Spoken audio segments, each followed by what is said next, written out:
श्री स्वामी समर्थ तुम्हा सर्वांचं माझ्या चॅनलमध्ये मनापासून स्वागत आहे। तर बघा, चैत्र नवरात्रला सुरुवात झालेली आहे। तर यामध्ये आपल्याला आवर्जून काही नियमांचे पालन करायचे आहे।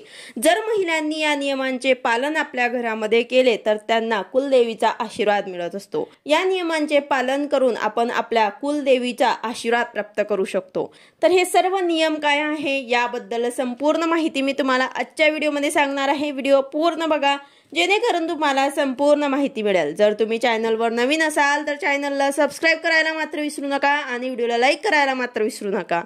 तर बघा, सर्वात पहिली गोष्ट म्हणजे या 9 दिवसांमध्ये आपल्याला मांसाहार जो आहे तो पूर्णपणे बंद करायचा आहे। संपूर्ण नवरात्रीच्या 9 दिवसांमध्ये आपल्याला मांसाहार जो आहे तो वर्ज करायचा आहे।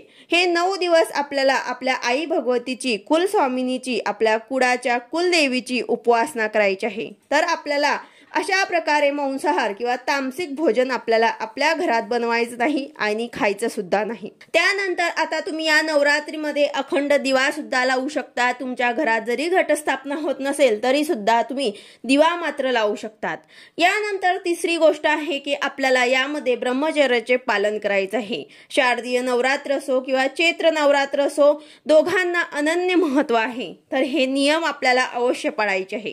त्याचबरोबर आपल्याला आपल्या घरात 9 दिवसांमध्ये कोणी कुमारिका आली किंवा महिला आली तर तिला काही ना काही किमान दूध, चहा तरी आपल्याला प्यायला द्यायचं आहे। त्याचबरोबर हळदी कुंकू करायचं आहे, ओटी भरायची आहे।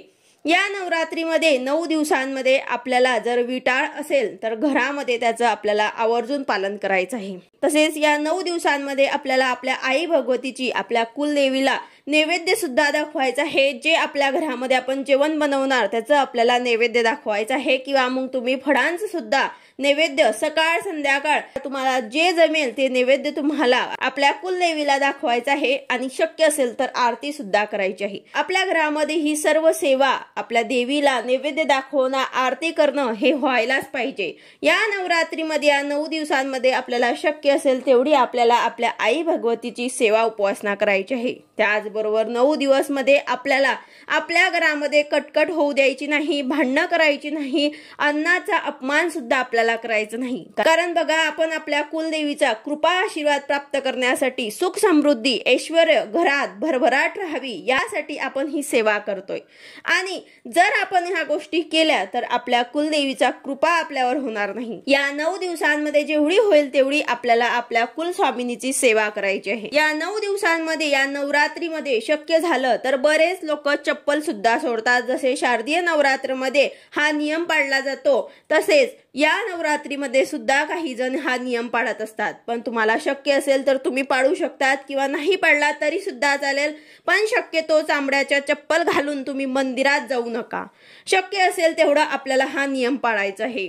त्याचबरोबर शक्य असेल तेवढा आपल्या घरात देवीच्या फोटोला गजरा, फुलं, हार रोज आपल्याला अर्पण करायचे आहे किंवा घराच्या आजूबाजूला मंदिर असेल तर तिथे आपल्याला हे अर्पण करायचे आहे। 9 दिवसांमध्ये एक तरी दिवशी आपल्याला आपल्या कुलदेवीची ओटी भरायची आहे। या 9 दिवसांमध्ये शक्य झाले तर रोज एक कुमारिका किंवा सुवासिनी असेल तिला सौभाग्याचे वस्तू तुम्ही देऊ शकतात। या 9 दिवसांमध्ये तुम्हाला दुर्गा सप्तशतीचे पाठ करायचे आहे। त्याचबरोबर सिद्धकुंजिका स्तोत्राचे पठण सुद्धा तुम्हाला करायचे आहे। काही शक्य झाले नाही तर तुम्ही या 9 दिवसांमध्ये आपल्या कुलदेवीचा मंत्र जप करू शकतात किंवा नवार्मर मंत्राचा जप सुद्धा तुम्ही करू शकतात। नवार्मर मंत्र ओम ऐं ह्रीं क्लीं चामुंडाय विचे अतिशय सोपा मंत्र आहे। या मंत्राचा तुम्ही जास्तीत जास्त जप करू शकतात। या 9 दिवसांमध्ये तुम्हाला कुंकुमार्चन सुद्धा करायचं आहे। रोज नाही शक्य झालं तर किमान तुम्हाला अष्टमीला तरी करायचंच आहे। तुम्ही या सर्व सेवांमध्ये कोणतीही सेवा करणार असाल तर तुम्हाला साडी घालायची आहे किंवा तुम्ही ड्रेस घातला तर आपल्या डोक्यावर ते पदर आपल्याला घ्यायचाच आहे। त्याचबरोबर आपल्या कपाळाला आपल्याला हळदी कुंकू लावायचं आहे आणि किमान 2 तरी हिरव्या बांगड्या आपल्याला आपल्या हातात घालून ही सर्व सेवा करायची आहे। कारण आपण आपल्या आई भगवतीची सेवा करतोय। तर आपल्याला या 9 दिवसांमध्ये हे सर्व नियमांचे पालन आवर्जून करायचे आहे आणि अशा प्रकारे तुम्ही या नियमांचं पालन करून, सेवा करून आई भगवतीची कृपा प्राप्त करू शकतात। तर तुम्हाला या नियमांचं पालन आवर्जून करायचं आहे आणि जास्तीत जास्त सेवा उपासना करायची आहे। व्हिडिओ आवडला असेल तर लाईक करा, शेअर करा, सबस्क्राइब करा। भेटूया अशाच नवीन व्हिडिओ सोबत। श्री स्वामी समर्थ।